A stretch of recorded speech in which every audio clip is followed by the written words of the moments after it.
Welcome back everyone, this is Chad with Iraq Veteran 8888. Today we have another suppressor review for you, and this one is coming in hot from Dead Air. This is the brand new Primal, okay? Silencer Shop was able to get this in my hands early on so we could prepare a video for you guys for the release. And let me tell you, this is an awesome multi-purpose suppressor, and we've been having a lot of fun metering it and testing it on a variety of different platforms. The Primal comes in at 7.9 inches in length, 16.5 ounces in weight, 1.618 inches in diameter. It's made from 17-4 stainless steel. It's a tubeless design. The baffles are laser welded.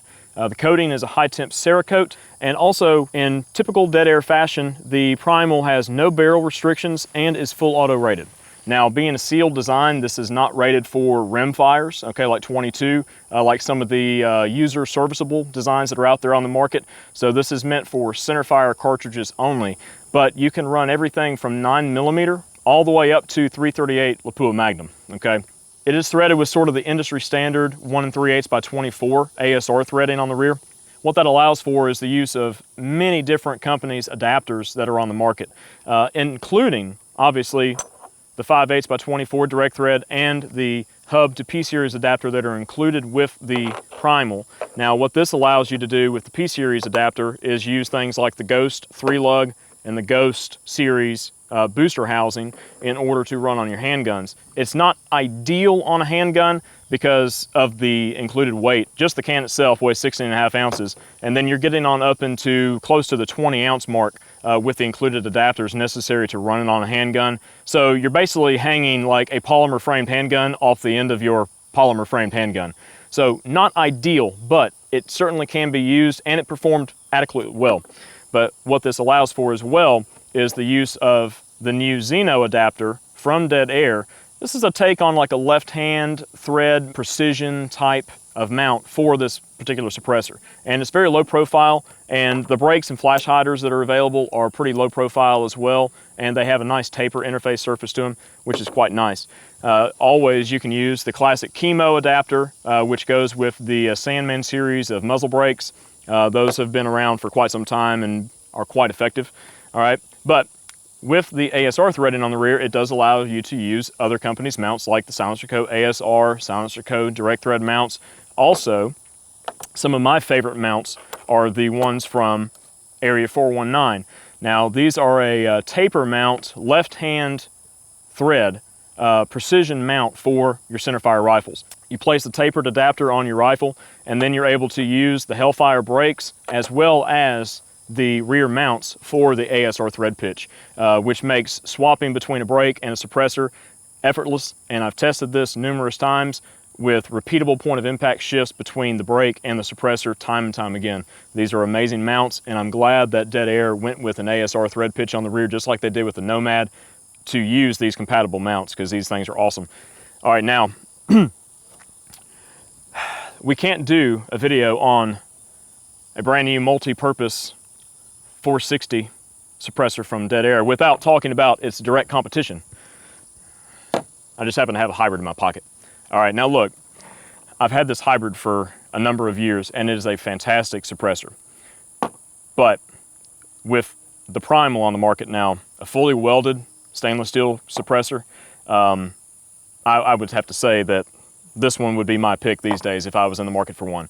I love the hybrid. The only thing I don't like about it is the way the outer tube and such and the rear cap are designed. I have had this thing slip off numerous times and have to put it back on with some rock set or some other Loctite to keep it in place. While the inner tube is fully welded, the outer sleeve is just kind of slipping around on there, and this has been a complaint for a number of years. But I have shot this on my Marlin guide gun, and with 4570, with that particular rig, very similar construction to the X rifle, it's still mid-130s at the ear with full power like Hornady 325 grain FTX. So in a one-to-one comparison, the cans are pretty darn near identical. Now, the Primal does come in at a slight advantage as far as weight goes, and maybe just a tiny little bit more volume with that extra little bit over the hybrid. But I mean, very, very similar designs, guys, and a slightly lower price point MSRP. But anyways, we can't, like I said, do the video without talking about the hybrid at least a little bit.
All right, guys, I hope you enjoyed this first look at the Dead Air Primal.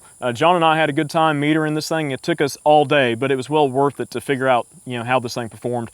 Special thanks again to Silencer Shop for getting this in our hands early. They've done a great job in the NFA community as far as just making the silencer and NFA buying process extremely simple. If you guys haven't and you're interested, check out our previous video on the Silencer Shop kiosk network and such. We kind of go over a little bit more in detail of how the process works and how easy it makes the buying process. Stay tuned, we got a lot more on the way. If you want to support what we do here on the channel, you can head over to Ballistic Ink and pick yourself up a snazzy t-shirt. You can support us through Patreon or go over to the website and pick yourself up a man can. We have new man cans coming out every couple of months, and they are filled with useful gear at a great price. Again, guys, thanks for watching and stay tuned, many more on the way.